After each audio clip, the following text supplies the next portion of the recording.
In 1994, a 10-year-old girl and her teacher vanished from a school field trip in the vast Monongahela National Forest. The search yielded nothing but silence, leaving a community shattered and a family broken.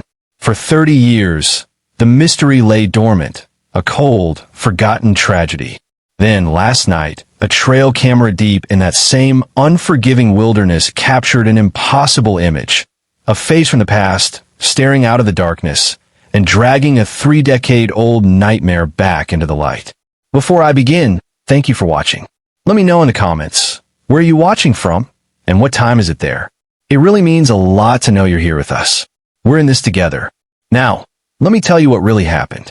October 1994 was just a normal month for most people. For Ms. Patricia Gable's 5th grade class from Mason Hollow Elementary in Elkins, it was a day of adventure. The Monongahela National Forest spread out around them, a vast, ancient wilderness of deep hollows and mist-shrouded peaks. Ms. Gable, a dedicated teacher in her late 20s with a passion for botany, believed the forest was the greatest classroom of all. Among her students was 10-year-old Ari Coleman, a quiet, observant girl whose world came alive in the pages of her sketchbook. While other children chattered and chased each other, Ari would sit, her brow furrowed in concentration, meticulously drawing the delicate veins of a fallen maple leaf or the intricate pattern of moss on a rock. Her older brother, Darius, a high school senior of 17, often teased her for being so serious, but he was fiercely protective of her gentle, artistic spirit. He'd helped her pack her small backpack that morning, making sure she had her sketchbook and colored pencils. The field trip was proceeding as planned. Ms. Gable, an experienced hiker, led the 32 children along a well-marked trail, her voice a calm, enthusiastic guide as she pointed out different species of trees and birds. The children were a boisterous, happy group, their brightly colored jackets a stark contrast to the deep greens and browns of the forest. The moment it happened was not one of dramatic, cinematic horror, but one of mundane, chaotic confusion. The group had stopped in a small clearing to observe a deer that had appeared at the edge of the woods. The children, excited, had bunched together, some pointing, others whispering loudly. To draw the deer out further, Ms. Gable had suggested they all be very quiet and let a small group, including Ari, who was sketching the animal, a little further down a side path for a better view.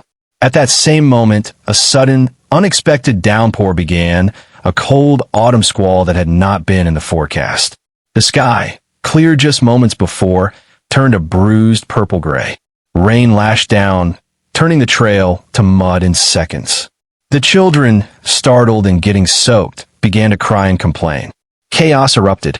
Parents chaperoning the trip tried to corral the panicked students, urging them back towards the relative shelter of the denser tree canopy. In the confusion of pulling up hoods, managing frightened children, and the disorienting noise of the hard rain, the small group that had followed Ms. Gable was momentarily forgotten. The main group, huddled together, began the hurried, miserable trek back towards the bus, assuming Ms. Gable and the others were right behind them. It took 15 minutes for the rain to stop as abruptly as it had begun. The forest was suddenly, eerily quiet, the only sounds the dripping of water from leaves and the squelch of sneakers on the muddy ground. It was then that one of the parent chaperones, doing a frantic head count, realized the terrifying truth. "Wait," she called out, her voice tight with rising panic. "Where's Ms. Gable? Where's Ariana Coleman?"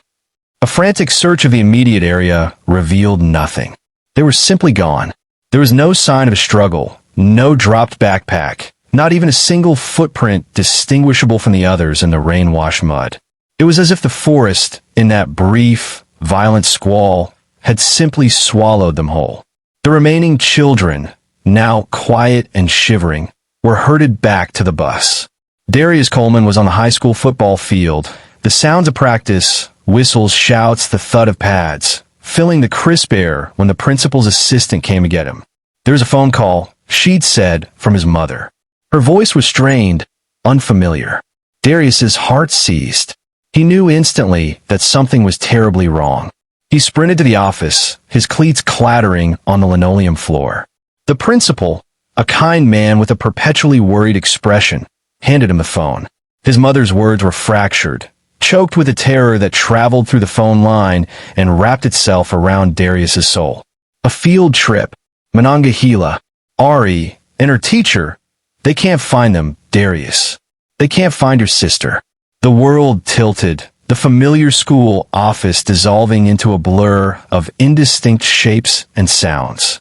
His sister, his quiet, gentle Ari, who he was supposed to protect. The last thing he'd said to her that morning was a playful tease about not getting lost. The memory was now a shard of glass in his memory. The vanishing on the trail had begun, a single moment of chaos that would stretch into 3 decades of haunting, unanswered questions. The initial search for 10-year-old Ariana Coleman and her teacher, Patricia Gable, began with the frantic, desperate energy of a race against the setting sun. When the school bus returned to Mason Hollow Elementary with 2 members of its party missing, panic rippled through the small community of Elkins, West Virginia. Darius Coleman, still in his football practice uniform, arrived at the ranger station at the edge of the Monongahela National Forest with his distraught parents just as the first official search and rescue teams were being organized.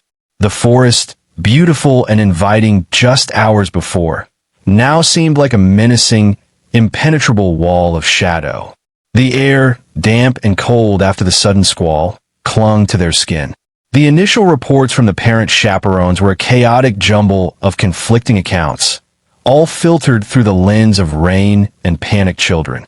They had been in a clearing. They saw a deer. Ms. Gable took a few kids, including Ari, down a small side trail. Then the rain hit. In the confusion, no one was certain of the exact spot, or how long the two had been separated from the main group. The search that evening was a valiant but ultimately futile effort, hampered by fading light and treacherous, muddy terrain. Flashlight beams cut feeble paths through the dense undergrowth. The searchers' calls of Ariana, Ms. Gable, echoing unanswered through the vast, silent woods. By the next morning, a larger, more organized operation was underway, involving state police, professional search and rescue teams with dogs, and dozens of volunteers from Elkins. But the scale of the Monongahela was overwhelming. It was a wilderness that could swallow secrets whole, its sheer size an adversary in itself. The search dogs, confused by the rain-washed ground and the crisscrossing scent of 30 other children, could find no definitive trail leading away from the clearing. The official investigation into the disappearance began to run parallel to the physical search. Detectives questioned the traumatized bus driver, the parent chaperones, and the 5th graders. Their stories were all heartbreakingly similar. A moment of excitement turned to chaos, and in the confusion, a teacher and a student had simply vanished. A subtle but present bias began to emerge in the tone of the investigation. Ms. Gable, a black teacher in a predominantly white school district, was the adult in charge, and some of the older officers' lines of questioning seemed to probe for any sign of negligence on her part. Was she known for being adventurous? Did she have a habit of taking unapproved detours? The implication, unspoken but clear, was that the responsibility for the tragedy might lie with her, the black woman who had led the children into the woods. Ariana's family, meanwhile, existed in a state of suspended agony. Darius, at 17, felt a crushing, premature weight of responsibility. He joined the volunteer search parties every day, pushing himself through dense thickets and steep ravines, his mind a relentless loop of what-ifs. What if he'd told her to be more careful? What if he'd been there? His parents oscillated between frantic hope and numbing despair, their home becoming a somber gathering place for well-wishers and a command center for their own desperate efforts. After a week, the official search was scaled back. The professional teams, citing the vast area and the lack of any new leads, declared it was no longer a rescue mission, but a recovery operation.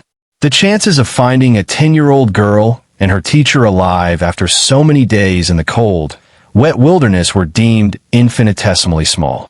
The helicopters stopped their rhythmic thrumming overhead. The number of state police combing the trails dwindled. For the Coleman family, this official retreat felt like an abandonment. They, along with members of their church and community, continued the search on their own, their efforts fueled by a desperate, fading hope. But the forest was too vast, the silence too profound. The investigation into foul play also stalled. With no ransom note, no witnesses to an abduction, and no bodies, the police had little to go on. The possibility of an animal attack was considered and largely dismissed. The most likely official theory, the one that would eventually be entered into the cold case file, was that Ms. Gable and Ariana had gotten lost during the storm, wandered deeper into the forest, and ultimately succumbed to the elements. Their remains simply undiscovered in the unforgiving terrain. It was a neat, tragic, and, for the overwhelmed department, a convenient conclusion that required no further allocation of resources. The disappearance of a teacher and a student was a profound tragedy for Elkins, but as weeks turned into months, the town's attention, like the police's, began to move on. The yellow ribbons that had been tied around trees in Ariana's neighborhood began to fade and fray. The story moved from the front page of the local paper to a small mention in the back, and then disappeared entirely. For Darius Coleman and his family, there was no moving on. They were left with a void, a question mark that had become the central, defining feature of their lives. The forest, just a few miles from their home, held their secret, its silent, green canopy a constant, tormenting reminder of all they had lost. The case of Ariana Coleman and Patricia Gable was officially declared cold. Two more names added to the long, sad ledger of those claimed by the Appalachian wilderness. Their true fate a mystery that would lie dormant, buried under 30 years of silence and fallen leaves. The immediate, raw agony of 1994 eventually hardened into a different kind of pain for Darius Coleman. A chronic, low-grade ache that became the permanent background music of his life. The disappearance of his sister, Ari, and her teacher, Ms. Gable, was a stone dropped into the placid pond of his youth, its ripples continuing to spread outwards, shaping the man he would become in ways he could never have anticipated. He didn't leave Elkins, West Virginia, while his parents, broken by the tragedy, eventually moved away a few years later, seeking a place that wasn't saturated with the memory of their lost child. Darius stayed. He felt tethered to the town, to the looming presence of the Monongahela National Forest that bordered their lives. Leaving felt like a betrayal, like giving up the last, faint hope that some clue, some answer, might one day surface from those quiet, haunted hills. The guilt of a survivor, though irrational, was a heavy cloak. He was the older brother, the protector. He'd been 17, a year from graduation, full of the easy confidence of a young man on the cusp of his own life. That confidence had been shattered, replaced by a profound sense of failure. The what-ifs were relentless torment in the early years. What if he'd warned Ari to stick closer to the group? What if the field trip had been on a different day, and he hadn't had football practice? The questions were pointless, circular, yet they echoed in the silent chambers of his heart for years.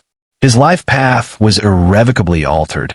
The college scholarships for football, the plans to study sports medicine at a big university. It all seemed frivolous, hollow, after Ari vanished. Instead, he stayed local, attending a smaller college, his focus shifting. He became drawn to the very thing that had stolen his sister, the forest. He studied forestry, then local history, driven by a quiet, obsessive need to understand the land, its secrets, its stories. After graduation, he took a job as a historical archivist for the county, a role that gave him access to the very documents that chronicled the town's life, including the thin, unsatisfying file on his own family's tragedy. Darius, at 47, was a quiet, solitary man, well respected for his meticulous work and his deep knowledge of the region's history. He never married, never had children of his own. The wound of Ari's loss had made him cautious, walled off, perhaps unwilling to risk a love that could be so completely and inexplicably erased. His parents passed away within a few years of each other in the early 2010s. Their health, Darius believed, broken by a grief that had never known the closure of a funeral, the finality of a grave. He became the sole keeper of Ari's memory, the last guardian of her short, bright life. Her room in his small house was a time capsule.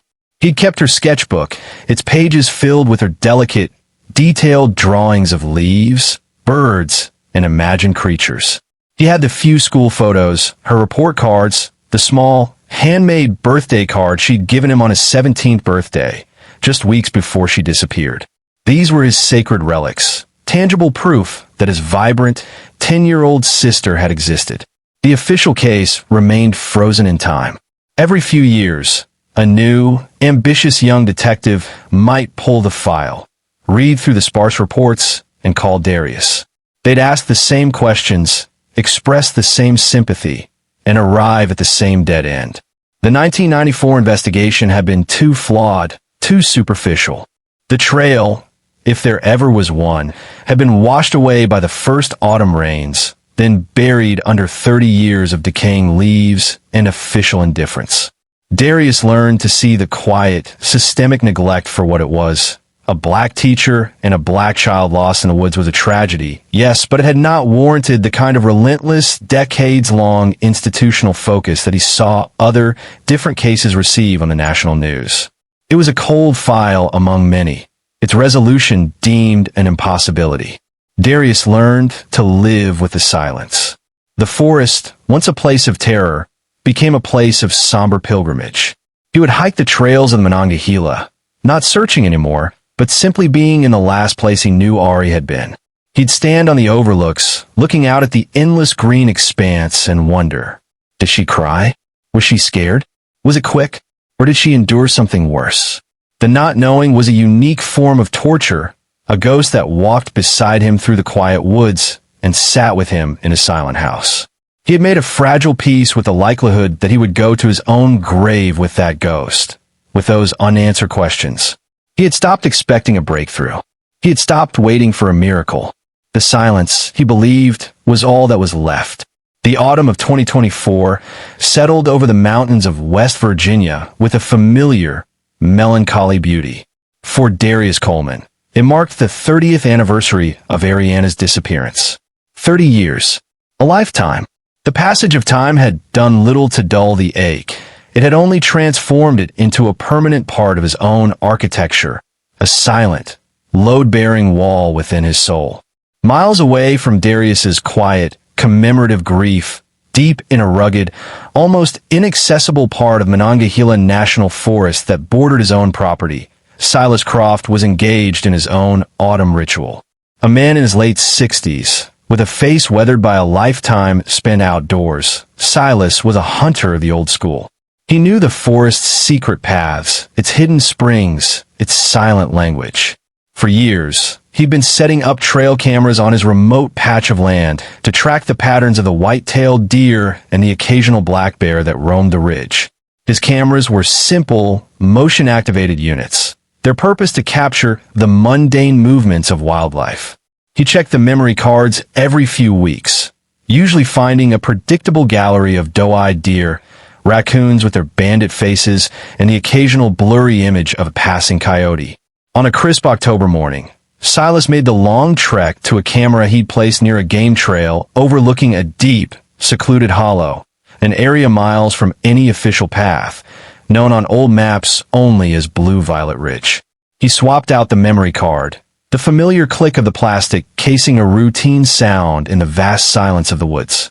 Back in his small, rustic cabin, he slipped the card into his laptop, a cup of steaming coffee warming his hands. He scrolled through the images, his practiced eye quickly identifying the usual nocturnal visitors. A doe and her fawn, a portly groundhog, a long exposure capturing the ghostly flight of an owl. And then he stopped. He leaned closer to the screen, his coffee forgotten. His heart gave a sudden, hard thump against his ribs. Time-stamped 1:17 a.m. the previous night. The camera, triggered by motion, had fired its infrared flash, casting the scene in an eerie, monochromatic glow. The image was grainy, the focus slightly soft, but it was not an animal. It was a face, a human face. The person was standing just a few yards from the camera, partially obscured by a tangle of mountain laurel. It was a woman, her features gaunt, her eyes wide and dark, sunk deep into their sockets. Her hair was a matted, unkempt tangle. She was wearing what looked like simple, homespun clothes, something made of rough, dark fabric. Her face was thin, weathered by years of hardship and exposure to the elements, etched with lines that spoke of a life far removed from the modern world. She looked to be in her late 30s or early 40s. But it was her expression, her posture, that made the blood run cold in Silas Croft's veins. She was not just passing by. She had clearly seen the small, dark lens of the trail camera, had seen its brief, invisible flash. She was turned towards it, her body angled in a way that was not accidental. She was staring directly into the camera. Her expression was not one of surprise or curiosity. It was one of stark, profound, and deliberate intensity. It was a look that held a universe of unspoken things, fear, desperation, a deep, haunting sorrow. And she was holding up one hand, palm forward, not in a wave, but as if to say stop, or perhaps more chillingly, see me. Then, in the next frame, captured a few seconds later, she was gone, vanished back into the impenetrable darkness of the forest. Silas, a man not easily spooked, felt a deep, primal unease. This was his land, his remote corner of the world. He had never seen this woman before. No one should have been out here, miles from civilization, in the middle of the night. Her face, her haunted eyes, the intentionality of her gaze. It felt like a message, a ghost story captured on a memory card. He spent the next hour scrolling back through older photos, then going online, his hands, usually so steady, trembling slightly on the keyboard. He searched for local missing persons reports, recent and old. He typed in woman lost in Monongahela. And then, on a long shot, drawing on a fragment of a 30-year-old local tragedy he vaguely remembered, he typed in girl disappeared field trip Elkins 1994. The search results were sparse, mostly old news articles from a regional paper. But there it was. A grainy, black and white school picture of a 10-year-old girl with bright, hopeful eyes and a shy smile. Ariana Coleman. Silas looked from the old school photo on his screen to the new, ghostly image from his trail cam. He zoomed in on the woman's face. The features were gaunt, aged by 30 years of unimaginable hardship, but the underlying bone structure, the shape of the eyes, the curve of the brow, it was undeniably, impossibly the same person. He felt a sudden, dizzying sense of vertigo. This wasn't just a trespasser. This was a ghost from a 30-year-old grave, a ghost who had walked out of the woods and deliberately looked into his camera. He picked up his phone, his mind racing. He knew he couldn't keep this to himself. This was something for the law. With a deep breath, he dialed the number for the West Virginia State Police, his voice unsteady as he began. "You're not going to believe this, but I think I just found a picture of that little girl who went missing from the field trip 30 years ago." The call from Silas Croft, an elderly hunter reporting a ghost on a trail cam, would have been dismissed as a fanciful tale at almost any other precinct. But his call, routed to the West Virginia State Police, eventually found its way to a small, underfunded cold case unit and the desk of Detective Kiana Bishop. Detective Bishop, a sharp, tech-savvy investigator in her late 30s, had built a reputation for her meticulous approach to long-forgotten cases. She treated historical files not as dead ends, but as puzzles waiting for a new piece, often provided by modern technology. When she heard Silas's story and, more importantly, saw the image file he emailed, her initial skepticism evaporated, replaced by a surge of professional adrenaline. The image of the woman staring into the camera was profoundly unsettling, her gaze a direct, haunting plea across the digital divide. Within hours, Detective Bishop was at Silas Croft's rustic cabin, the trail cam photo displayed on her own departmental laptop. She pulled up the official cold case file for Ariana Coleman and Patricia Gable, case #94-1011. The file was thin, its contents a sad testament to a bygone era of investigation. A few witness statements from panicked children, a half-hearted search grid, and a concluding report that defaulted to lost to the elements. She placed Ariana's bright, smiling 10-year-old school picture next to the grainy, infrared image of the haunted, 40-year-old woman from the trail cam. Using imaging software, she mapped the facial features, the distance between the eyes, the shape of the nose, the curve of the jawline. Despite 30 years of unimaginable hardship etched onto the woman's face, the underlying structure was a match. "My God," Bishop murmured, leaning back in her chair. "It's her. It has to be her." Her first call was to the man whose life had been defined by this very case, Darius Coleman. Darius, now 47 and working as the county's historical archivist, was in his quiet apartment reviewing old documents when the phone rang. He didn't recognize the number. The voice on the other end was professional, cautious. "Mr. Coleman? This is Detective Kiana Bishop with the West Virginia State Police Cold Case Unit. I'm calling about your sister, Ariana." Darius's world, a carefully constructed fortress of routine and managed grief, went silent. He hadn't received a call about Ari's case in almost a decade. His heart began a slow, heavy drumbeat against his ribs. "Yes," he managed, his voice hoarse. "Mr. Coleman, we've received some new information," Detective Bishop said gently. "A piece of digital evidence was recovered early this morning from a remote area near the Blue Violet Ridge Trail. It's a photograph of a woman. We have reason to believe it might be Ariana." Darius couldn't process the words. "Ariana? A photograph? What are you talking about?" "It was taken by a trail camera last night," Bishop explained. "It's very difficult to look at, sir, but the resemblance is strong." And she seemed to be aware of the camera. A wave of disbelief, followed by a surge of raw, painful hope he hadn't felt since he was 17, washed over him. He agreed to meet Detective Bishop at the state police barracks immediately. The drive was a blur, his knuckles white on the steering wheel, his mind a chaotic whirlwind of impossible questions. In a quiet, sterile conference room, Detective Bishop showed him the image. She placed the laptop on the table and turned it towards him. He saw the grainy, black and white photo, the dark woods, the woman's gaunt face, the matted hair.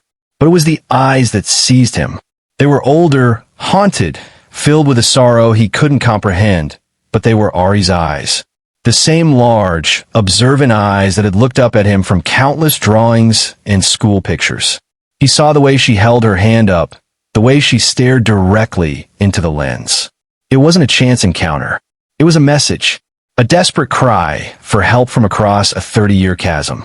A sob, guttural and raw, tore from Darius's chest, the sound of a wound held closed for 3 decades finally ripping open.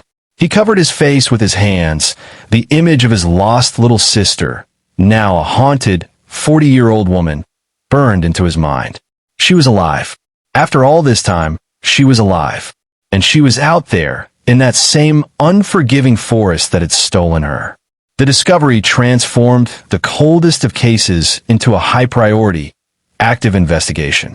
The trail cam footage became the single most important clue. Detective Bishop's team, armed with this impossible image, began to act. The first step was to treat the Blue Violet Ridge area not just as a place where 2 people were lost, but as a potential crime scene where 1 person, at least, was still being held captive. The investigation was now a desperate, modern hunt for a ghost. They analyzed the trail cam's GPS coordinates, mapping out a search perimeter in a part of the Monongahela so remote and rugged it was rarely patrolled. They began to dig into the land's history, the ownership of Silas Croft's property, and the vast, wild state-owned land bordering it.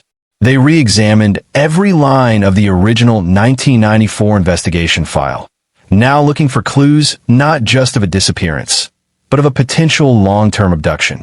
Who lived in those remote hills in 1994? Were there any recluses, any strange families, any reports of unusual activity that had been dismissed at the time? Darius became a man possessed. The quiet archivist was gone, replaced by a fierce advocate, a brother determined to finish the search he'd been forced to abandon as a teenager. He worked alongside Detective Bishop, providing every detail he could remember about Ari, about Ms. Gable, about that day. The discovery of the ghost on the screen had reopened his personal hell, but it had also given him something he thought he'd lost forever: a mission. The hunt for Ariana Coleman, and for the truth of what had happened to her and her teacher 30 years ago on Blue Violet Ridge had begun anew. The hunt for the ghost of Blue Violet Ridge began with a sense of desperate urgency.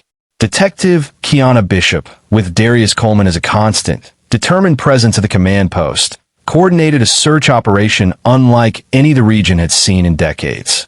They used modern technology the 1994 investigators could only have dreamed of. High-resolution satellite imagery to look for unnatural clearings or structures, thermal imaging drones to scan for heat signatures in the dense canopy, and specialized search and rescue teams equipped for the treacherous mountain terrain. Their search grid was centered on the location of Silas Croft's trail camera, a remote, almost inaccessible hollow miles from any marked path. For days, the search yielded nothing but frustration. The forest was a formidable adversary, its thick undergrowth and steep ravines concealing its secrets well. But Darius, poring over old topographical maps from his archive, noticed something the original search had missed. A cluster of old, unmapped service roads, almost entirely reclaimed by nature, leading toward an area labeled on a 19th century survey map simply as the Hallow. It was in this direction that the woman in the trail cam photo had been facing. Guided by this new focus, a small, elite team, including Detective Bishop and a reluctant but resolute Darius, was choppered into the area. The atmosphere on the ground was tense, almost primal. The woods were unnaturally quiet. After hours of navigating dense thickets and steep inclines, they found it. Tucked into a narrow, easily defended ravine, almost invisible from the air, was a small, primitive homestead. A crudely built cabin stood beside a rough-hewn animal pen and a smoky fire pit. It was a place entirely cut off from the modern world. As they approached cautiously, a figure emerged from the cabin. It was an old man, gaunt and weathered, with wild gray hair and eyes that burned with a fierce, territorial paranoia. He held an old hunting rifle, his knuckles white. The confrontation was tense, the man shouting incomprehensible warnings, a cornered animal ready to fight. He was eventually subdued and taken into custody. Inside the squalid, one-room cabin, they found the horrifying truth of Ariana Coleman's 30-year ordeal. She was there, 40 years old, but appearing much older, her body frail, her skin pale from a lack of sunlight. She was deeply traumatized, her eyes holding the same haunted, vacant look from the trail cam photo. She was mostly nonverbal, her connection to the world outside this tiny, brutal existence almost completely severed. This was the brutal, tragic discovery at the end of the long search. She was alive, but the bright, curious 10-year-old girl who had walked into the forest was gone forever, replaced by this broken, silent woman. The man was identified as Jedediah Kane, a radical survivalist and recluse who had inherited the remote patch of land and had lived there in complete isolation since the 1970s. The investigation, piecing together evidence from the cabin and Kane's eventual fragmented admissions, revealed the full horror of what had happened in 1994. Kane had seen the school group as intruders, contaminants from the outside world he despised. He had stalked them.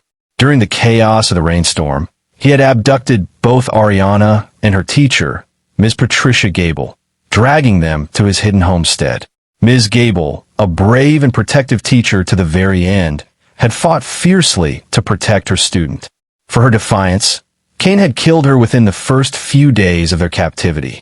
A search of the property, based on Kane's chillingly detached directions, led them to a shallow, unmarked grave behind the cabin, where Ms. Gable's remains were unearthed. Ariana, however, had been kept. She became Kane's prisoner, his unwilling companion in the wilderness for 3 decades, a life of unimaginable fear, isolation, and psychological torment. She had never seen another human being besides Kane. The outside world was a forgotten dream. Her stare into the trail camera was the culmination of a desperate plan. In his old age, Kane had grown slightly less vigilant. Ariana had noticed the small, strange box on the tree during one of her rare, supervised forays for firewood. Recognizing it as something from the other world, something that wasn't part of Kane's primitive existence, she had taken a monumental risk. In the dead of night, she had slipped out, approached the camera, and deliberately stared into its lens, holding up her hand in a desperate, silent plea for help, a single courageous act that finally broke her 30-year silence. The aftermath was a landscape of profound and complicated grief. Jedediah Kane was charged, his crimes so monstrous they shocked even the most seasoned investigators.